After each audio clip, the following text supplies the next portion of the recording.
Okay. Hello, folks. Hopefully you are joining. Our webinar has started. I can see people joining the call. Good afternoon. My name is Andrew Harvey.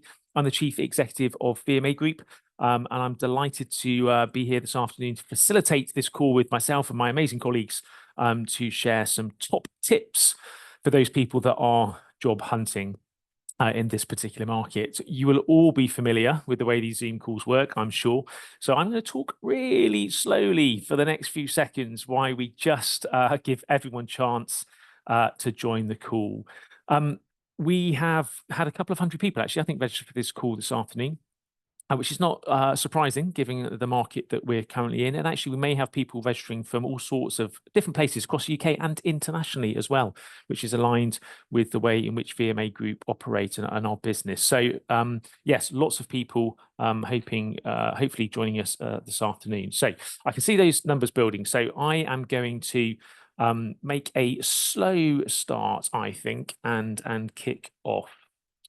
So just to reiterate, as I say, my name is Andrew Harvey. I'm the Chief Executive of VMA Group, and I say delighted to be here this afternoon to share hopefully lots of top tips to help you find a new job, whether you're in between jobs at the moment and you've left one, you're looking for a new one, or perhaps you're even in a permanent role and actually just fancy a change after a couple of years.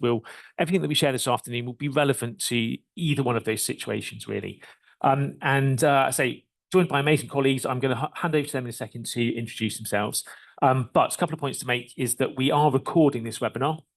We're going to cover loads of stuff pretty quickly. We could talk for hours. We're going to struggle to fit it all in. So if you want to look back at this webinar, check it out on our YouTube channel, and it will probably be there in about 24 hours time. So do take a moment to look back at that if you want in the next day or two. We're going to cover a number of different topics. We're going to go through some slides. There are also there will be a space for Q&As at the end. So again, you'll all be familiar with this. There's a little Q&A box at the bottom. Put your questions in there, and we will do our best to try and answer as many of those as we possibly can. So I think we'll just kick off. Some people may be familiar with VMA Group, perhaps some people less so. Just to reconfirm, VMA Group is an international executive search and recruitment business, and we very much focus on the sectors of marketing, communications, digital, and change. And we do that internationally. So as I said at the top of the call, we have got offices in the UK, which is where we were established, but we've also got offices in Europe, and we recruit internationally too. So we have been recruiting in America this year. We've been recruiting in the Middle East, and all sorts of different places. And I think all of the tips that we share with you this afternoon will be relevant irrespective of the country that you live in. And actually, we've been doing it now for 45.5 years.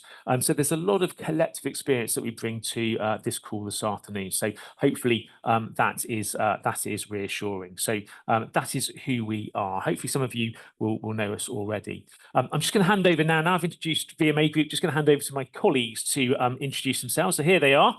Gabriel, please do introduce yourself. Good afternoon, everyone. Thank you for joining. My name is Gabriel. I have been with VMA Group for just over 3 years now. I sit on the senior marketing desk here at VMA. And prior to my time with VMA, I spent 15 years doing marketing myself. I led on digital acquisition for a number of the UK's leading retailers. Brilliant. Thank you, Gabriel. Sarah. Hi, everyone. Thanks, Andrew. My name is Sarah, and I work in the communications recruitment team here at VMA Group. I've been at VMA Group for 11 years now, so I feel I know the market pretty well, and it's great to be here with you all. Thank you, Sarah. And last but by no means least, Jack. Thank you, Andrew. And yeah, thank you all for joining. Good afternoon. As it says, I'm Jack, and I work on the interim and perm marketing positions across mid to senior levels, having a focus towards tech, telco, and travel, the triple T. And before I became a recruiter, I applied my trade as a digital strategist across the globe, and then run an agency here in London as well. Thank you. Back to you, Andrew. Thank you, Jack. So there you go. That is the VMA Group team. Please do follow the link and connect with us on LinkedIn. Some of you, we may be connected already. If we're not, please do connect with us. As we all know, LinkedIn is a great tool these days for keeping in touch and keeping track of what's going on with each other and with VMA Group. So please do take a moment to connect with us. So before we get stuck into the sort of different parts of the presentation, I am just going to provide a little bit of a market update. Because I'm sure, like many people, there are often two questions that may go through your mind. There are two questions that we get asked at VMA Group every day of the week. And those two questions are, how's the market? And the sort of follow-up question, particularly at this moment in time, is when will the market improve? And I'm sure, well, I'm guessing they may be similar questions that you might have as well. So I just wanted to pick up on those first and give you very much an honest overview as we see it. I'm not going to talk it up. I'm not going to talk it down.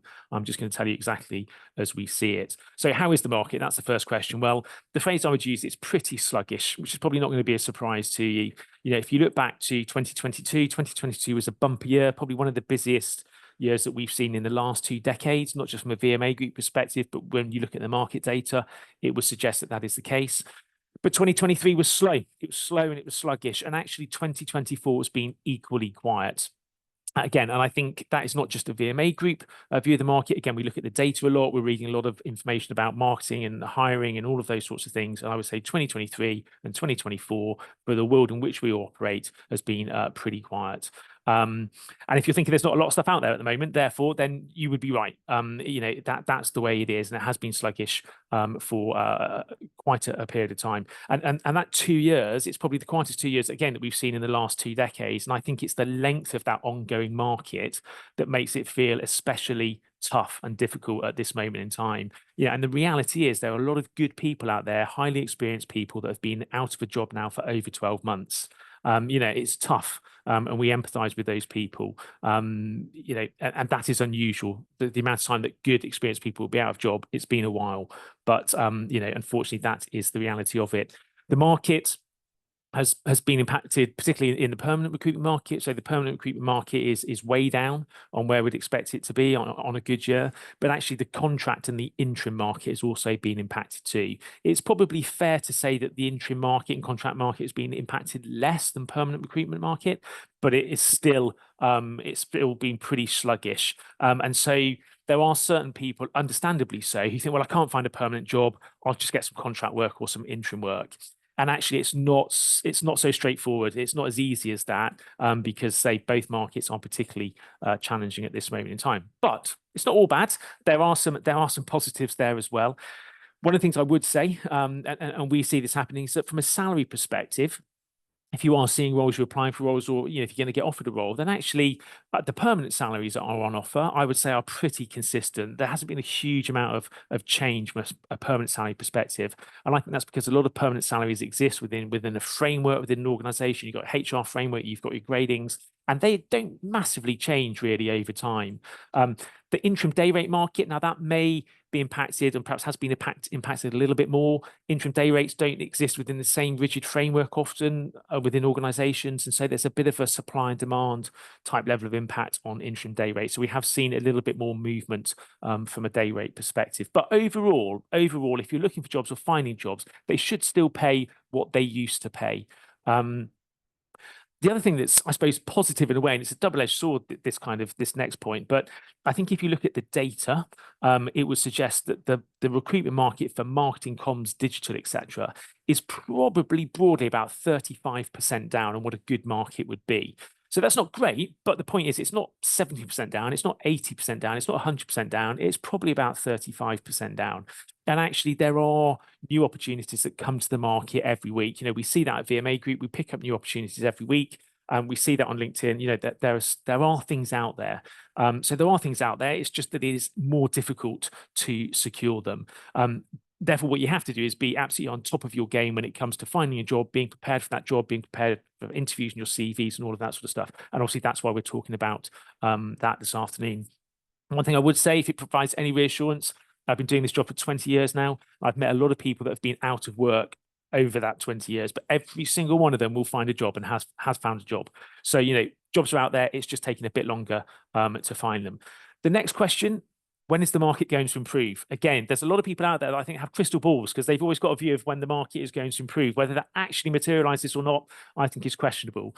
You know, a lot of people say and did say, oh, the market will pick up after the summer. It didn't. It'll pick up after the election. Did it? I'm not sure. It'll pick up after the budget. Did it? Not really.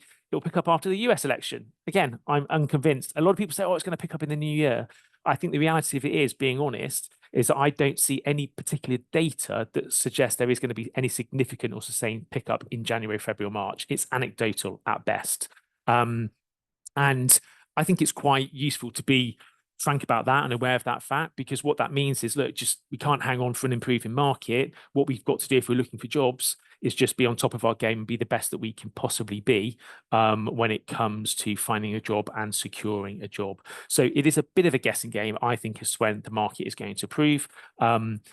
But you just got to do the best you can whilst the market is in a challenging position. So that's a bit of an overview from a job or hiring perspective. I know, Sarah, you perhaps add some comments there from maybe from a candidate perspective in terms of things that you're seeing as well. Yes, sure. So obviously I would echo a lot of what Andrew has said. But I mean, I have noticed in the last few weeks that we have seen a few more jobs advertised than we did over the summer, which is, definitely positive.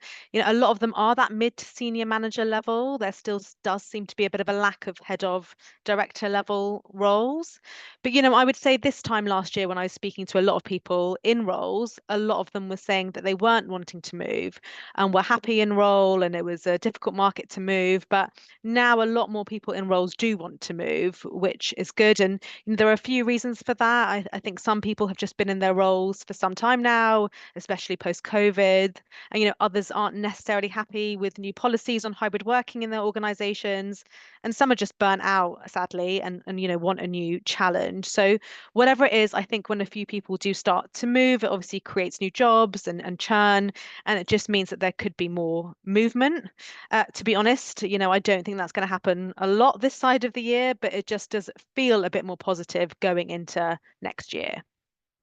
Great, thanks, Sarah. So hopefully that provides a little bit of a market update and overview. Again, if you've got any questions, chuck them in the box at the bottom, and we'll do our best to try and answer those. So moving into the next part of the presentation, this is what we're essentially going to cover. So we could talk for hours about this stuff, but we haven't got hours and hours. So we're going to try and give you sort of top line views, and then at the end, point 5 essentially would be the Q&A. So we're going to split this between the team. So Gabriel, I'm going to hand over to you to share some of your views on CV tips. Amazing. Thank you, Andrew. As you can all see on your screen, there are a couple of QR codes there. Please feel free to download the 2 CV templates from those QR codes. There is a perm one and an interim or contract one. They're both ostensibly the same, but there are a few minor differences I will come on to shortly. In the interest of time, I've put full instructions on those CVs, which are hopefully helpful if you're not sure where to start, really. Ensuring that your CV is well presented and easily digestible is still the first and arguably most important step, I would say, when it comes to job hunting. So it is really important that you take time to get it in the best possible shape that you can.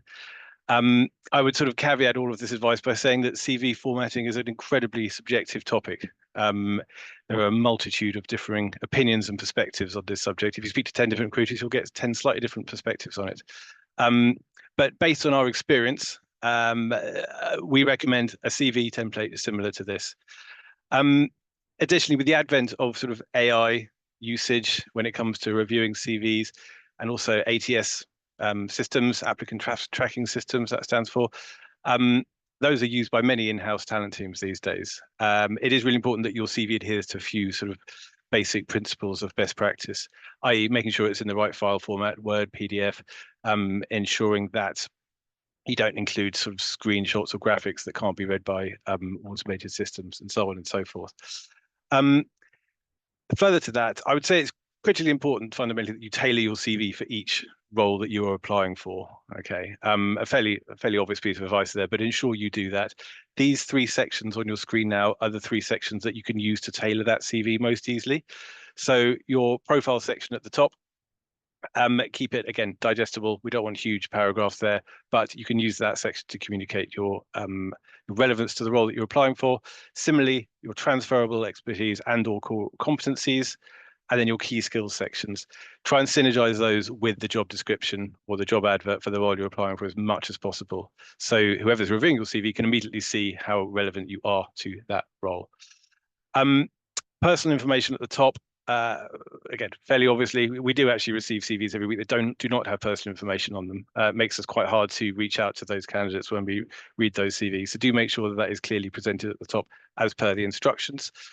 CV length, I would say for a perm CV, the optimal length you want to aim for is 2 or 3 pages. I think 1 can be a little bit too concise unless you have a limited amount of experience, in which case it's fair enough. And then if you go beyond 3 pages, it can get a little bit long, I feel. So for a perm CV, try and keep it to 2 or 3 pages, I would say. And then moving on to your employment history, obviously another very important section. Try and taper this down. So hiring managers and prospective employers are most interested in your most recent experience. So your most recent role will be the longest role, basically. You don't need to include the same depth of information on all the roles on your CV or experience. So that's the first point to note. Secondly, keep your bullet points, keep them punchy, keep them factual, try and include as many numbers as possible as you can in there. Obviously being mindful of sensitive company information where you may have worked previously, but you can employ percentages wherever possible. Grew revenue by X based on budget increase of Y, grew ROI by Z, so on, so forth. Yeah, so those are my views on the sort of employment history best practice. And then just to touch on the interim version, as I mentioned, the 2 downloadable CV formats are basically the same. The only difference is the inclusion of these 2 sections, which I recommend you put sort of beneath your core competencies and key skills. These are where you can outline your professional achievements and some testimonials from other interim contract gigs you may have had previously. Again, you can use this section to make them as relevant as possible to the assignment that you were applying for, because whoever's reviewing your CV, if they're looking for someone to solve problem X, they need to know that you have done something similar in the past. So that's the core difference between the interim and the perm CV. And then the final point on that is just CV length for interim. If you are a sort of seasoned career contractor interim person, you can have a longer CV. So I'd probably recommend sort of 4 to 6 pages is absolutely fine for an interim CV template. I could speak at length on CVs, but in the interest of time, hopefully that gives you a few pointers in terms of best practice guidance there. Right, moving on to the role of LinkedIn. So LinkedIn plays a key role in the modern job search. It is critically important. However, I would recommend that you keep your focus on LinkedIn in perspective when job hunting. It is easy to fall into a doom scroll spiral of distraction, and wading through all the virtue signaling on LinkedIn can be a full-time job in itself. LinkedIn is fundamentally the place to showcase your experience and your profile, the best place to be found. It's not necessarily the place where you're going to secure your next job. You will have all have experiences of applying for roles where there's 1,000 people who have already applied for it. It's such a competitive, noisy space at the moment. But it is, as I said, very important that your profile is optimized. And I'll come to that in a second. Other avenues for job hunting are fairly obviously applying directly via company websites and also going via recruiters. So that's what I mean when I say just keep your time fit on LinkedIn in perspective. In terms of those, I pulled out 3 do's and don'ts basically. Again, this could be a much longer list. But the first do I would say is to ensure your profile is fully optimized. It's your shop window effectively. And a fully populated LinkedIn profile, i.e. all the different sections, populating all the different sections as you can, will algorithmically improve your chances of your profile being served higher up in the search results for recruiters when we're looking for your profiles. So by that, I mean, we have a tool called LinkedIn Recruiter that we use. If we have a job brief on, we input our criteria when we're headhunting. And by ensuring that your LinkedIn profile is as optimized as possible, your profile will appear higher up in that list. It will increase your chances of being reached out to by a recruiter. And in terms of the profile itself, the bit above the fold is really important. We're all humans, we make snap decisions on each other based on limited piece of information. The profile photo is a great example of that. It feels like an obvious point to make, but make sure that your profile photo is professional. We do see instances where they are less professional. Make sure it's a high-res photo as well, particularly if you work in marketing. I think that's a really important point to make.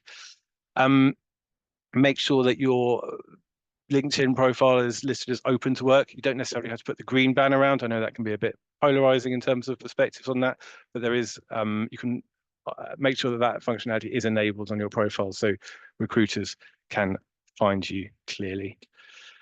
And then moving on to other do's for LinkedIn. Do send personalized messages. Okay, so when you find a job that you apply for via LinkedIn, try and work out who the likely hiring manager is going to be for that position. Do send them a message or an email directly. Make that personalized, make it as relevant as possible to the role. Similarly, send it to the talent acquisition person. They won't always come back to you, but at least you do increase your chances of your application actually being reviewed in instances where someone may be sifting through, say, 1,000-odd applications for a role. And then finally, download the app. I think the app is great. It's a great way to stay up to date with industry developments and also growing your network. I would aim for at least 500 connections on LinkedIn. So if you have fewer than 500, you can download it when you're watching TV, spend that time connecting with relevant potential hiring managers, recruiters, and just expanding your network accordingly.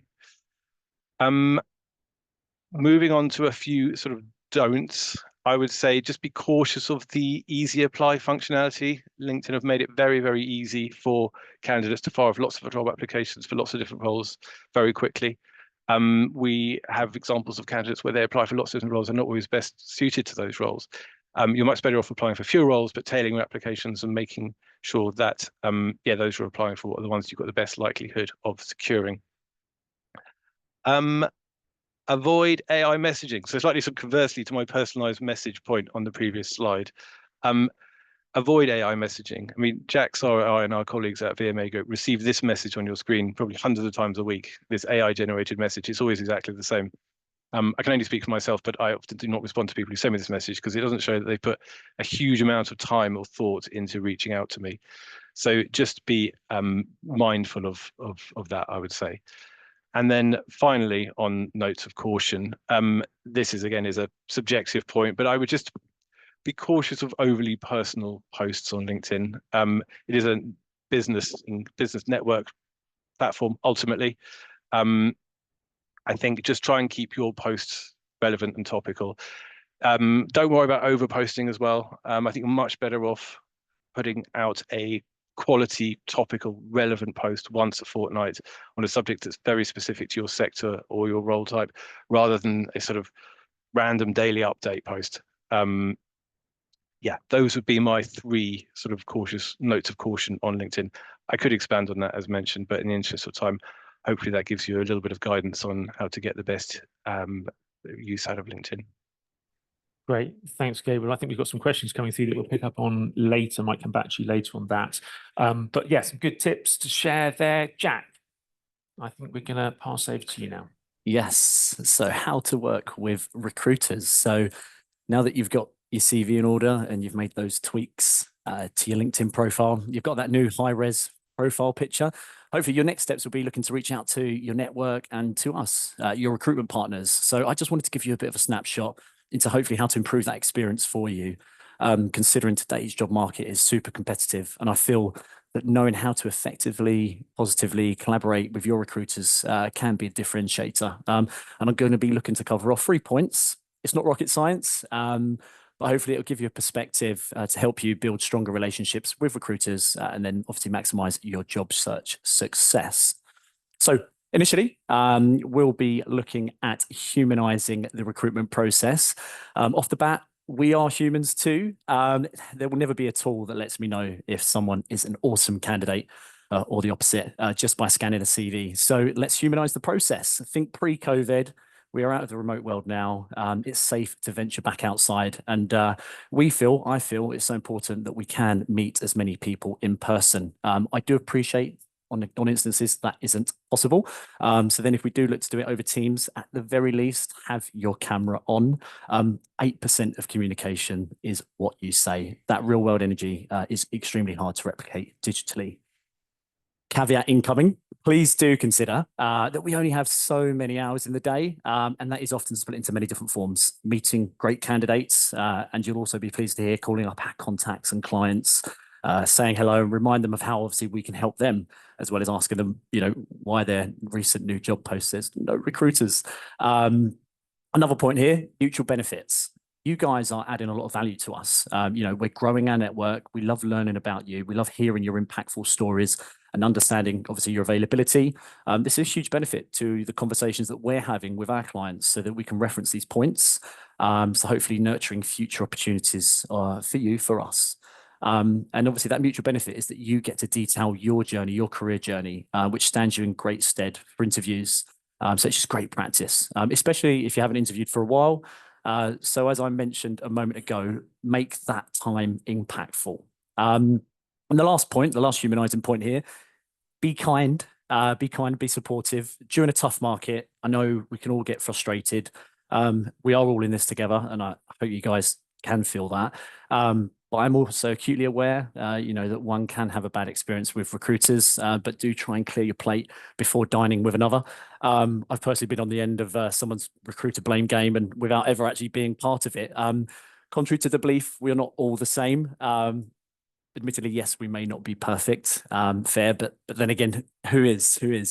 Moving on to our next point, different strokes for different folks. Identify the preferred channels for your recruitment partners. Seek out the best way to reach your recruiter. Is it LinkedIn? Is it picking up the phone, traditional? Is it sending an email, SMS? Personally, I prefer to have a short, punchy 2-3 minute call than typing an elongated response to an email. With that being said, tailor your approach to your recruitment partners. To do that, obviously ask the best way that they would like to be communicated with. And perhaps the flavor may differ ever so slightly, but I'd say you'd want sort of, 5 friends in specialist recruitment companies. And, the way in which you will get hold of us may differ ever so slightly. The third point on this is be open and be honest. Contrary to the belief, the more information you can give the recruiter, the better the service you will receive. So if you've applied for jobs online, share those job titles. If you're in another process, please just detail to us at what stage you are at, because if we have you in a process elsewhere, we can then obviously either speed up that interview process or just, keep our clients informed. That extension of trust goes a long way.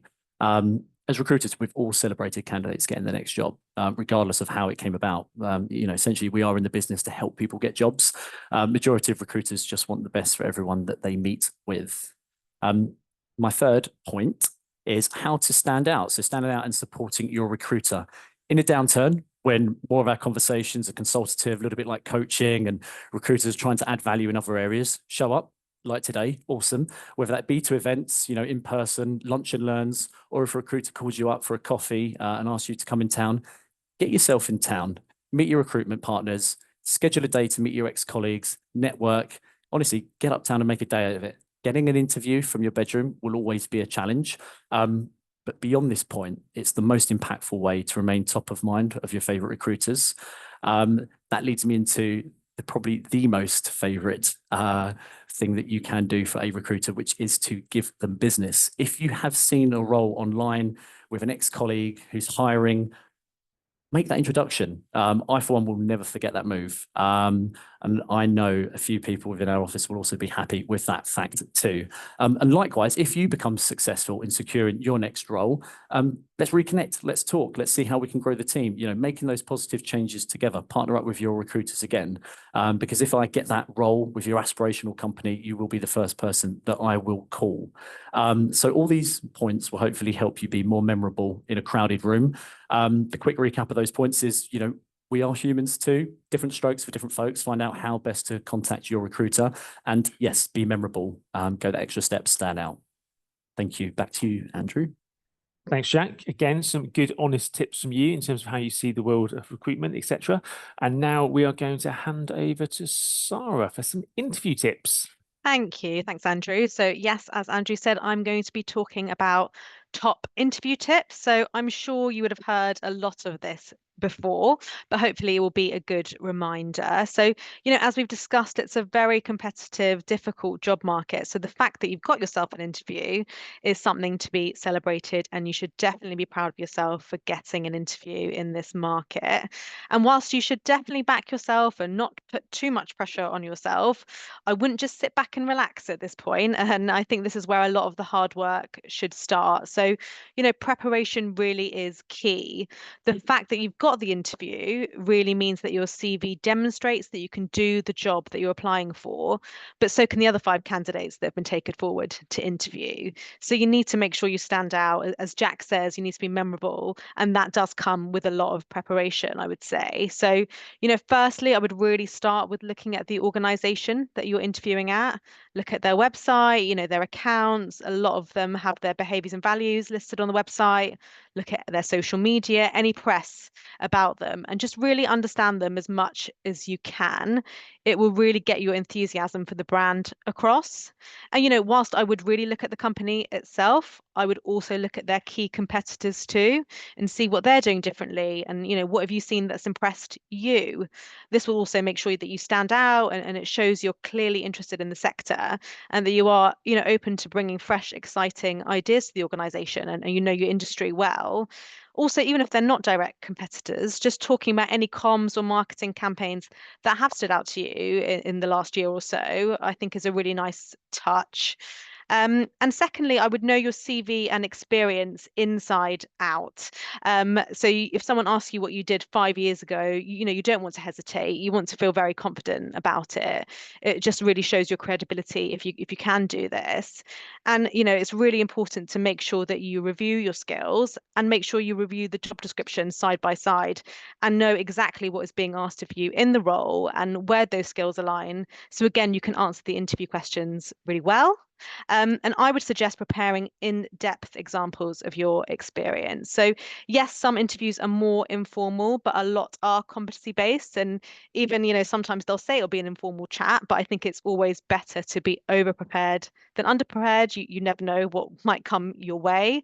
So, when you're practicing your interview answers, try to craft them using the STAR method. I'm sure a lot of you will have heard about this, but where you must describe specific situations and examples. So, the STAR model includes situation, where you give the context, the task is explain what was required, action, outline the action that you took, and result, detail the outcome of what happened. And, prepare and write down examples that illustrate your strengths in different competency areas.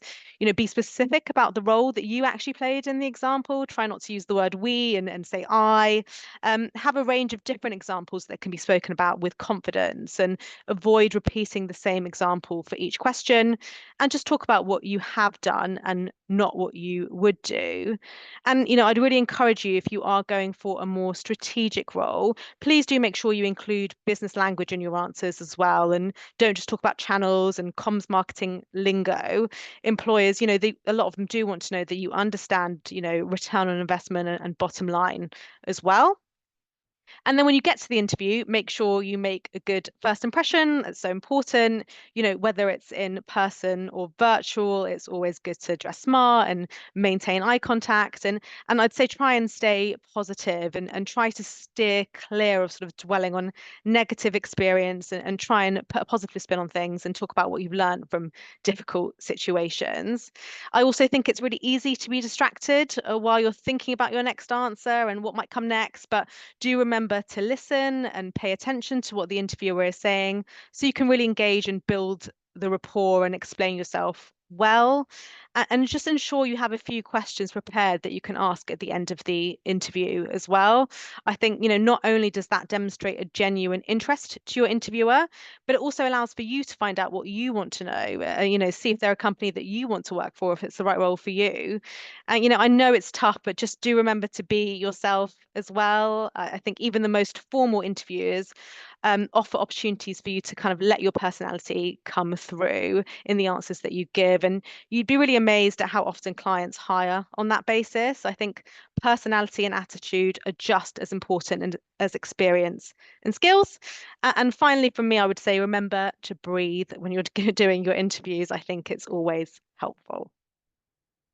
There you go. You can breathe at that point, Sarah. Thank you for that. Take a deep breath. Take a deep breath. Thank you for sharing those points. So we've covered a lot of ground in relatively quick order there.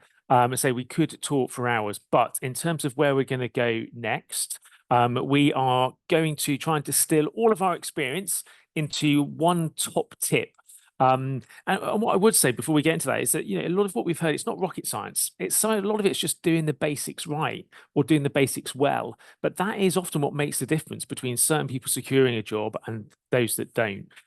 So, it's important to take on board what are often very straightforward tips, but then employ them effectively in your job search. So I'm going to do my top tip at the end. So we're going to come back to Gabriel first for him to share his top tip. Thank you, Andrew. My top tip, I would say, building on a lot of Sarah's advice, but my top tip would be to ask intelligent questions in your interview. And by that, I mean, try and make your questions as relevant as possible to the organization, company, or sector for the role that you're interviewing for. So, for example, if, I don't know, GDPR compliance was a big issue facing your sector, asking a question about that, how the company kind of addressing that challenge, is a great way to do it, basically. I've had a few roles recently where I've been told that the quality of the questions asked by the candidates has actually been the differentiator in terms of them getting the nod. So anything you can do to sort of, communicate your deep understanding of the role type or the sector to your interviewer, I think is probably my top tip. Great tip. Very good tip, Gabriel. Thank you for that. Jack, your top tip.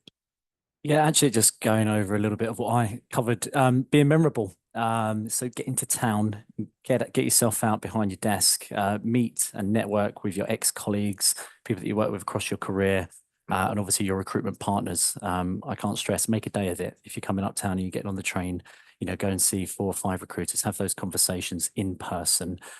We will all get a lot more out of it. And it's just, helpful for us, and it will keep you top of mind for when that right role comes up. Great. Good point, well made, Jack. And last but by no means least, Sarah. Hi, yes. So I would say that when you are applying for roles, don't worry so much about job title. I think they cease to mean as much as they once did. For example, I've worked on a head of comms role, one at 35K and one at 200K. So I would really go with the remit and the remuneration to find the right thing, and don't worry so much about the title of the role. Thank you. So I should have said last but my name is least. It's me, my top tip. I sort of, all the things that I've learned over 20 years of doing this job, the one thing that I think makes the biggest difference in terms of people securing a job offer or not is the interview preparation that they do. By far is the most important thing, and it's probably one of the things that people invest not enough time and energy in too. So let me just tell you a very brief story to emphasize my point. The research that we do suggests that on average, when you are interviewing for a vacancy, that organization will be interviewing 6 people face to face. They might look at a lot more CVs, but they will interview 6 people face to face, and you will be one of those 6. Now, the reality is in this day and age, particularly if you're using a recruitment firm, executive search firm, all 6 of those people will be able to do the job. That is a fact. No one gets put forward for an interview, face-to-face interview, if they can't do the job these days. So you are in an interview process, meeting the organization, and there's 5 other people that can do the job alongside you. You've got a 1 in 6 chance of getting that job. So the point that I make, it sounds quite blunt, but it's a bit of a hard-hitting point, is that at that moment in time, your ability to do the job is completely and utterly irrelevant. And if you just think about that for a second, you're in an interview, and I'm telling you, your ability to do the job is completely and utterly irrelevant. And what I mean by that is the other 5 people can also do the job. So what you have to do is ensure that you can convince that organization or those people that are interviewing you, you have to convince them that you are the best person to do the job, not that you can do the job. You have to convince them that you are better than the other brilliant 5 people that they are meeting. How do you do that? That's about interview preparation. I say it's a bit like studying for a degree. Perhaps you've done your coursework, you put that in, that's your CV. But if you don't prepare for the final exam, if you don't revise, then you might not get that first degree. So if I was you, I would be jumping online, running down to WH Smith's or wherever you might find it these days, and I would buy a book that says 101 interview questions. And I would sit at home with a strong cup of coffee, and I'd go through that book, and I would note down not just one, but I'd note down 3 answers or 3 examples for every one of those 101 questions. And I'm telling you, if you do that, you will be more prepared than the other 5 people that are in the interview process. But it's little things like that that will make the difference. So interview preparation is absolutely key. If you spend an hour preparing for an interview at the moment, spend 3 next time. If you spend 3, spend 5. You cannot underestimate the amount of prep that you put into your interviews. So that is my tip off the back of all of the other tips that we have shared this afternoon. And we do have some questions, actually. Some of those questions pick up on the points that we've made. So I'm going to try my best to facilitate those. I think the first one we had come through, actually, I'll take that because I think it referenced the point that I made, which is how do you stay at the top of your game? How do you stay at the top of your game when you've been out of work for 12 months? And I think it comes back to what I've just said. It is, I empathize with people that are out of work, right?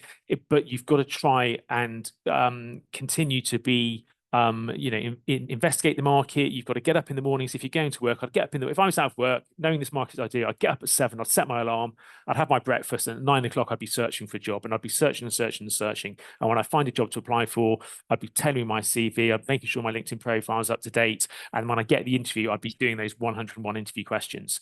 And when I'm not doing that, I'd be networking with colleagues, ex-bosses, friends, cousins, sons, daughters, whatever it may take to seek out opportunities. And I think it's also come up in the chat. I have examples where I've worked with people that have been out of work for a long period of time, and they've stayed at the top of their game by doing pro bono work. Okay, if you've got the opportunity to do that, then actually do some of that work for a charity, for an organization, a non-profit that will be grateful for your expertise. It's something you can put on your CV. It's something that's going to keep you, engaged and thinking about the work that you do. And read around the subject. If you know that you're a little bit weak on CRM stuff, if you're a little bit weak on change communications, if you're a little bit weak on public affairs, actually take the time to read around those topics whilst you've got the opportunity to do so.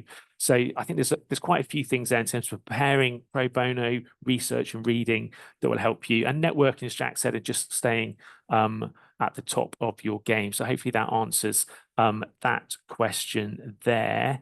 Sarah, I'm going to ask you a question, actually. There's a question there about, and it's an interesting one, about does someone on their CV, do they put personal interest? Do they say they're interested in football, they've got a dog, a cat, they like going to the gym?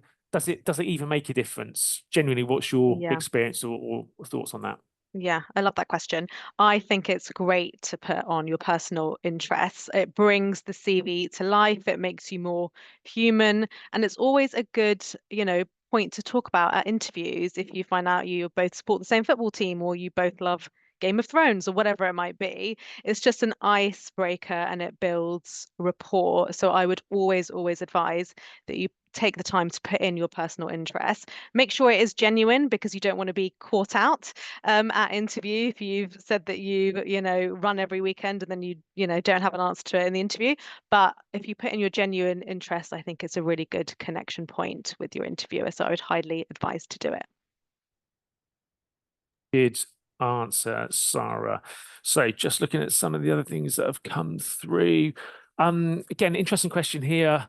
Again, perhaps sharing this insight. It's a question around LinkedIn Recruiter. So as Gabriel said, at VMA Group, and it's a tool that's out there. There are recruitment organizations that pay thousands of pounds a year for this special tool called LinkedIn Recruiter. Gabriel, is there anything you can just say about how that works in terms of optimizing LinkedIn profiles?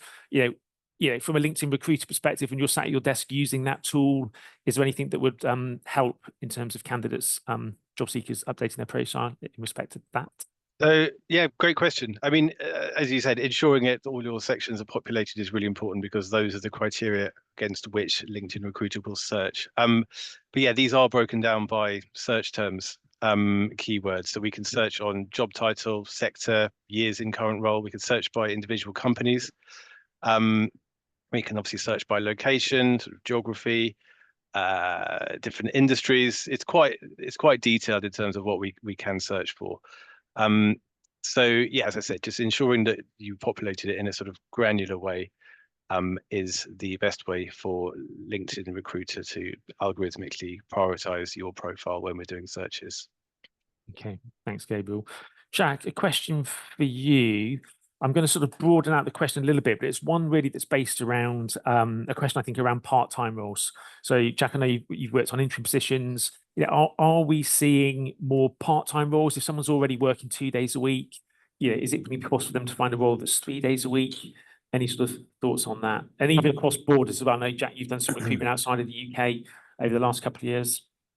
Yeah, it's a great question. Actually, over the last sort of 12 months, we've seen the word fractional come into play from a CMO perspective, where people are sort of supporting businesses where maybe they don't have sort of a 5-year plan. They're looking more short-term, 6-month 12 months. So there have been some more part-time opportunities coming up.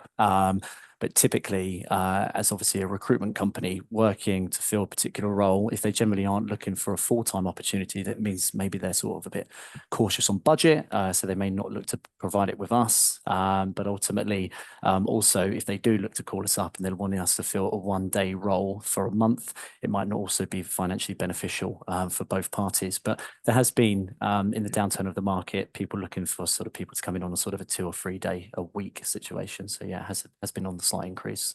Yeah. Can I just add to that Go as on, well? Sarah. Sorry. And I think if you are looking for part-time work, this has always been the case. And even now, I think it's easier. I know this might not be the answer that you're hoping for, but easier to go in full-time, sort of gain that trust, show your employer that you can work in a, part-time capacity, and then negotiate that maybe 6 months, a year into the role. That's how most of the part-time people that I know have done it that way rather than going in on a part-time contract to start with. Thanks, Sarah. And just to go back to the question, actually, we've got a question from someone who's based outside of the UK at the moment, and they're asking the differences, I guess, between UK opportunities and international opportunities. And I would say, the challenges are very much the same. I've just got back from an event in Brussels. I met 25 corporate comms directors out in Brussels, and the experience of people working in Europe and the experience that I have from the UK, the challenges and opportunities are exactly the same, pretty much, really. And again, whether it's America or Jack recruiting in the Middle East or wherever it may be, if you're in a different country, you think, oh, what's it like in, I'm based in Germany, what's it like in the Netherlands, or what's it like in the UK? I would say whatever we said this afternoon is pretty relevant to wherever you might be based. So hopefully that just gives a little bit of insight there. Sorry, I might come back to you on this question because I know you've been working in the comms recruitment market now for well over a decade, so you might have a view on this. The question is around about companies using psychometric testing, Yes. video interviewing, those sorts of things. Is that now becoming, the norm? Is it more prevalent? What is your view on the use of psychometric testing, perhaps video interviewing and that sort of thing? Yes, I would say it's more prevalent than it was maybe 5 years ago. I think more and more companies are starting to use it at a final stage to sort of differentiate between different candidates. I wouldn't say it's so common. If it is going to be more common, it's for those more sort of head of director level roles. We don't see it too much still at that kind of mid level, but it does come up more and more. And what I've noticed as well, it seems to be more prevalent in the professional services and financial services industries as well. Okay, great. Thank you. We've got a question here on presentation tips or thoughts. You're in an interview process, you get through to the final round, you've got to do a presentation. Any hints and tips on that? What you won't know, listening, is I sit next to Gabriel on a regular basis, and he loves a good presentation. He's always talking to people about presentations and sharing his thoughts. And I know you've done a lot of that, Gabriel. Any sort of thoughts or tips for people that are doing presentations as part of their interview process? I do love a good presentation, Andrew. You're absolutely right. I would say that the presentation is really, really important. Keep it entirely in line with the brief that you've been set. Okay, start with a recap of the brief. Usually briefs are quite prescriptive, and where we're given presentation briefs that are not prescriptive, we typically will push back on our client and make sure that brief is very prescriptive. Start with a recap of the brief. As mentioned, ensure that you are only speaking for the amount of time that they have allocated for you. So if they say, speak for 10 minutes, 10 slides, do 10 minutes or 10 slides, okay? And I would say that make sure you practice it a lot, obviously. Go do several dress rehearsals, run-throughs with a friend, partner, whatever, to make sure that you've got it down. Make a decision on whether you want questions during the presentation or at the end. I would recommend welcoming questions at the end of your presentation. Synergize the color palette of your presentation with that of the company that you are applying for. You can use the sort of eyedropper functionality on PowerPoint or Google Slides. Nice little touch, shows you've gone the extra mile. And if you are not great with slides or PowerPoint, ask someone who is to help you, okay? Do all those things, and you should have a great presentation. When I work with candidates on their presentations, I do delight in supporting them in that regard. But so yeah, thank you for the question. Good question. There's another one here, which I think is a good direct question. I think perhaps building on the point that Jack made, but I might just answer this as well. So, because I would agree with Jack on this point. The question is, how does giving recruiters help me find a job? So someone's asked that question. If I give jobs to recruiters, how does that actually help me? And I think, you know, the point to make is Jack was echoing, or Jack was saying, Jack was saying, is that you know, recruitment organizations only exist when organizations give them jobs. You know, if we don't have jobs to work on, we don't have jobs to talk about. And on the basis that we get contacted by hundreds of people every week, if, for example, you're looking for a permanent role at, say, 90K, and an ex-colleague of yours contacts you about an interim role at 30K, you know, you might say, look, actually, that's not for me. It's just completely irrelevant. However, I do know a guy called Jack Pascal at VMA Group, who actually is a really decent guy. He's worked in the market for, you know, 10, 15, 20 years. If you're thinking about using a recruiter, let me do an introduction to Jack. Now, the brutal reality of that is that that will make you very memorable to Jack, because now he's thinking, oh my God, you know, not I've only met you, you've helped me out, I want to help you out. It's human nature. So if there are roles or opportunities that are not specifically relevant to you in your job search, then why not? If you felt confident that VMA Group may be able to help, it would be very helpful and much appreciated by us, and obviously we would therefore, as a result anyway, you know, just make things more memorable, do our best to help you. Would you agree with that, Jack, in terms of that very direct question? Yeah, I see that question. I think, you know, you've answered it exceptionally well. I think it is obviously twofold as well. I mean, obviously we exist because we've got a talent pool and we can help your network. It's obviously, yes, it's about being memorable, but, you know, we are here to support our clients to attract and find the best top talent to help them reach their business objectives. So if it is you in a role, why would you want to give recruitment work? It's because we can support and save time, money, and energy as well. So yeah, that's the other side of the coin. Great, Brill. Thanks, Jack. We've got a question here, which I think is really about age. Perhaps there's a question here about discrimination, perhaps in some ways, which I think is a useful question to ask. So, question, Gabriel, I'm going to come to you on this question. So the question is about putting dates on your CV, dates around education. Perhaps that shows age. Obviously, there's a challenge there around discrimination in some instances, perhaps, unfortunately. So, any particular thoughts, advice on dates and age? It's a big question, Andrew.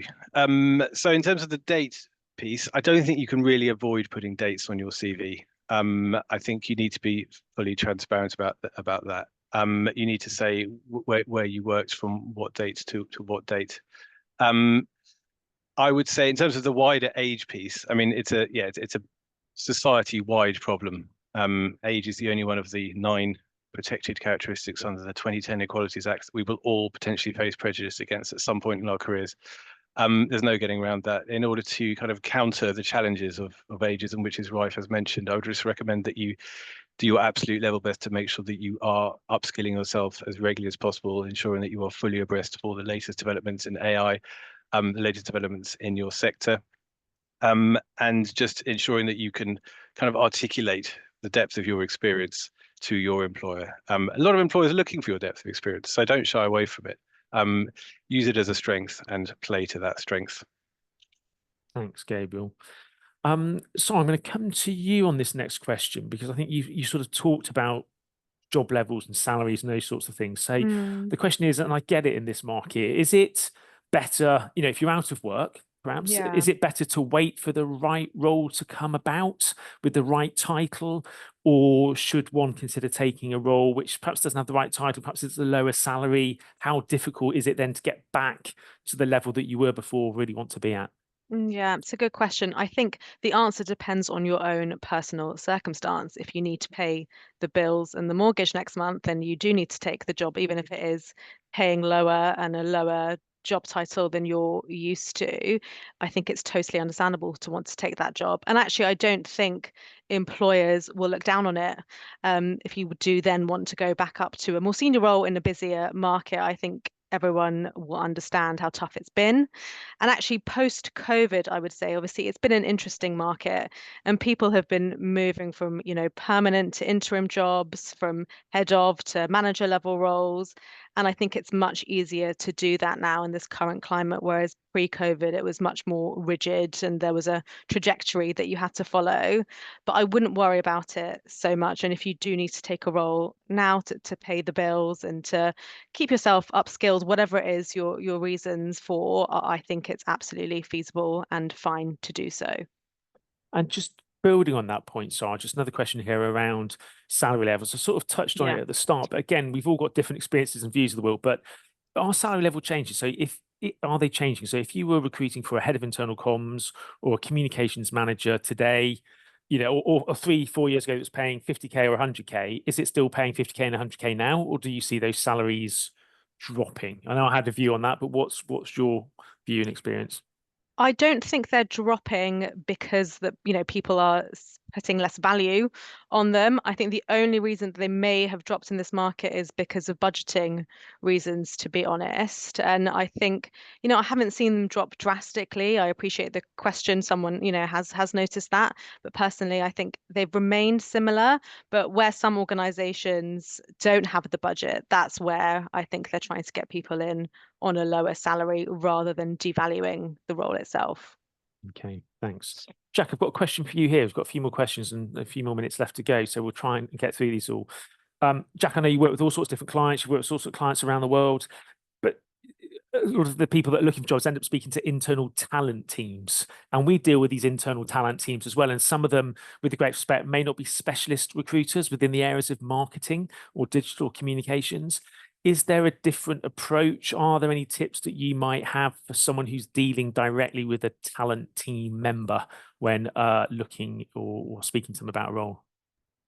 In short, is there any tips to stay top of mind for these guys? I mean, one moment they're probably recruiting for a cleaner, the next minute they're looking for a CMO. So they're stretched and broad across the whole company with a variety of different roles. They aren't a specialist as such.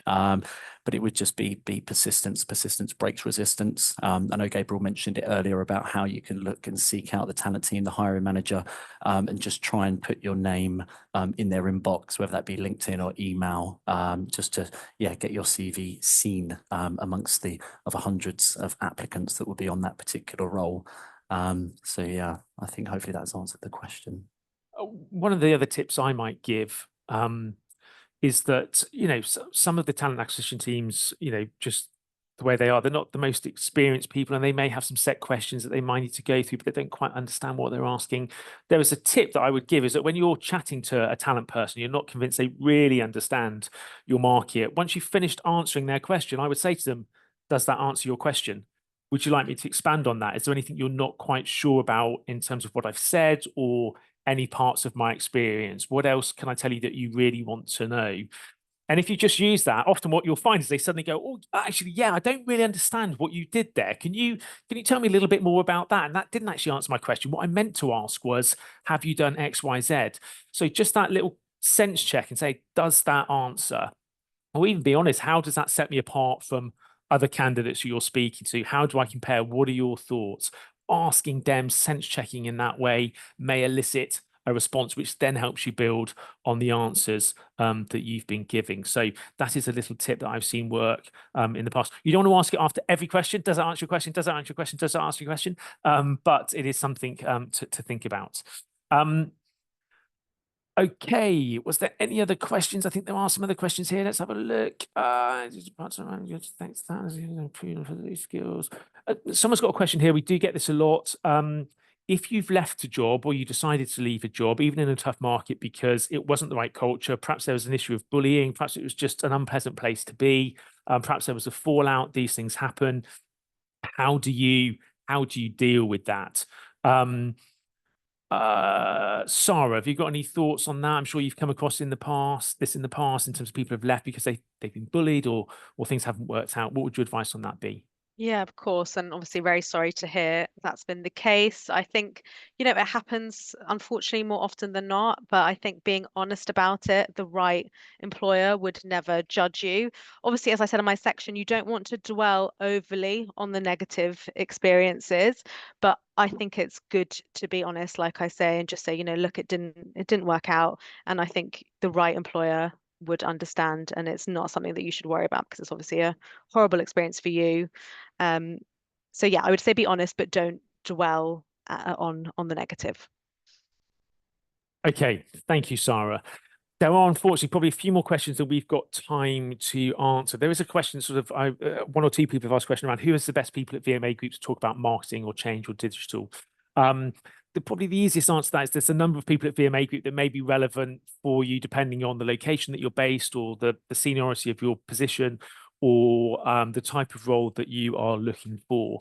On our website, you'll find that kind of meet the team type page. You'll see all of us on there, but you'll see our colleagues Deborah and Vanessa and Lucy and Crystal and Mark and Julian and those people as well. We're not, we're not overly huge team. So we're a small organisation, very focused on what we do, trying to deliver a very personal service. So if you take a look at our website, you should find people on there that are relevant to the particular sector that you're interested in working in. Again, if you look at VMA Group, if you look at LinkedIn, if you look at the people that work there, it should be pretty obvious which people might be relevant to you. And that'd be based on either marketing recruitment or communications recruitment and perhaps something around geography, whether that's Europe or the UK. But again, do link with us on LinkedIn as we suggested earlier. And again, we'll try our best to come back to you if you've got any particular questions that we haven't had a chance to answer. And say, we do get asked the question sometimes. It's that, I've contacted and I get asked. I get this question a lot. I've contacted someone at VMA Group, they haven't come back to me.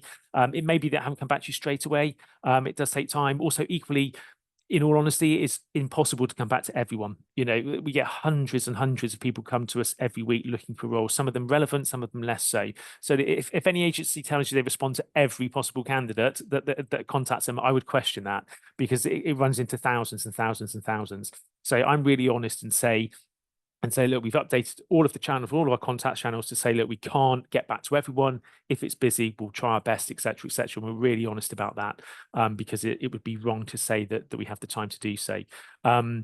But if you connect with us, we'll try our best, particularly for those people that have joined the call today. We'll be very mindful of that. So thank you for joining the call. I hope you found it useful. Some interesting tips there. Often it's about doing the basics right, staying positive in what is a tricky market, and we do empathise with you at this moment in time. But hopefully 2025 will be a more positive year for all of us. So thank you for joining. Wish you well. Enjoy the rest of your day and good luck with your job search. And hopefully one way or another, we'll be able to help you in the future and keep in touch. Many thanks. Thank you.